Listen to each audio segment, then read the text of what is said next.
Hello ulit mga ka-fishing. Ayan, so ito yung pangalawang area namin. Grabe mga ka-fishing, oh. Ang dami ng tamban. Yan oh, halos magsakay na sa bangka. Ayan oh. Yan. So hinila namin lahat ng aming lambat mga ka-fishing dahil kapag hindi namin hinila sasabit po kasi mababaw po na area to. Ayan oh. Grabe ito pa mga ka-fishing oh. Kahit saan ka tumingin, dami. Grabe.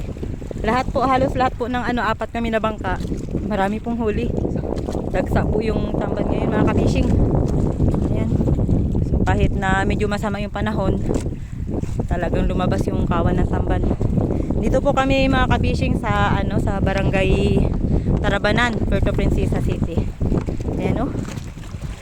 Grabe. Oh. Palibot to mga ka-fishing. Ayan oh, palibot ng aming bangka. Oh. 'Di ba? Okay mga ka-fishing. Ayan, so magkakalas muna kami mga ka-fishing. Ayan oh, ito yung huli namin sa aming unang area. Yan, ito yung aming pangalawang area yan oh. Sa pa to, babangga pa sa lambat namin natira. Okay mga ka-fishing, ayan, subscribe na po kayo mga ka-fishing. And share nyo na rin po yung video ito. Bye bye.